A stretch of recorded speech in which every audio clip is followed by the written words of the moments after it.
82% ఉన్న హిందువులల్లా ప్రతిరోజు నిన్నేదో స్టేట్మెంట్ ఇచ్చారు కల్కట్టా వెస్ట్ బెంగాల్.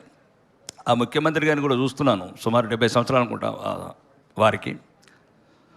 అసలు ఎటువంటి సంకోచం లేకుండా అల్లాహు అక్బర్, అల్లాకి కసం, తుల్లోంక క్యా కరుంగా దేకు.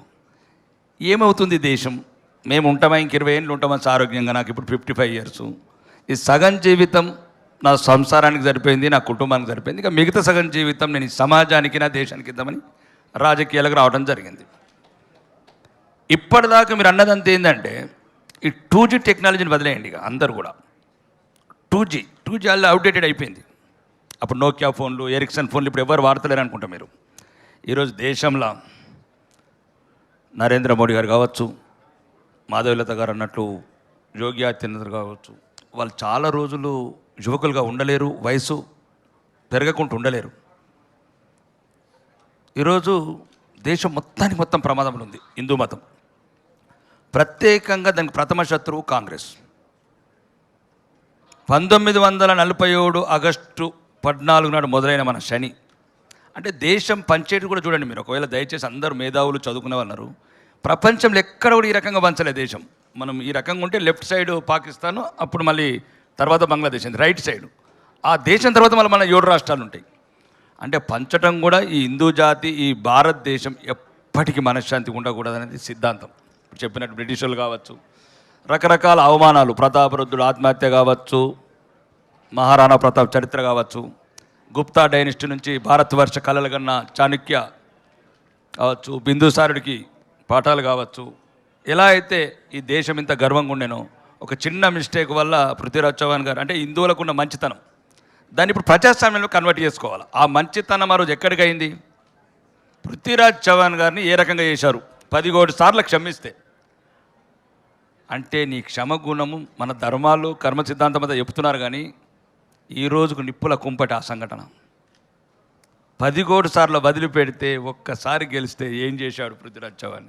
అది యువకులంతా తెలుసుకోవాలి, గ్రామాలలో ఉన్న యువకులకు చెప్పాలి. ఇప్పుడు రాజకీయంగా కూడా మనము సోదరి చెప్పినట్లు 82% ఉన్న మనకు 8 సీట్లు, 15% ఉన్న ఆల్లోకి 7 సీట్లు.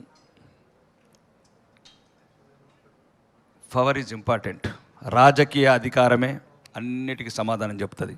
ఈరోజు మీరు చెప్పిన అయోధ్య రామ మందిరం కావచ్చు, ఆర్టికల్ 370 కావచ్చు, బాంబులు లేని భారతదేశం కావచ్చు, విదేశాలకు వెళ్తే అబుదాబిలో నిన్నే ప్రారంభించబడిన గుళ్ళు కావచ్చు, దుబాయ్లో శివాలయాలు కావచ్చు, న్యూజెర్సీలో స్వామినారాయణ టెంపుల్ కావచ్చు, ఇవన్నీ పవర్తోనే అవుతాయి.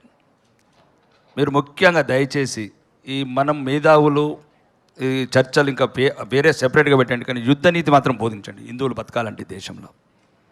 నిన్న కళ్ళకు నీళ్ళు వస్తున్నాయి. ఆ హిందూ స్త్రీలు వెస్ట్ బెంగాల్ ఇంటర్వ్యూ ఇస్తే, అంటే రోజు రాత్రి వచ్చి హిందూ హిందూ అందమైన అమ్మాయిల్ని తీసుకెళ్ళి భారతదేశంలో వెస్ట్ బెంగాల్లో తీసుకెళ్ళి టీఎంసీ ఆఫీసులలో ఉదయం వరకు ఉంచుకొని వాళ్ళు ఇష్టం తీరిన తర్వాతనే పంపిస్తారంటే ఈ దేశంలో హిందూగా బతకడం ఎందుకు అనిపించింది నాకు? అసలు ఎందుకు బతకాలా? మన దేశంలో మన బిడ్డలని, మన చెల్లెళ్ళని, మన అక్కలని కాపాడుకోలేని దేశంలో ఉంటే ఎంత సత్యం ఎంత?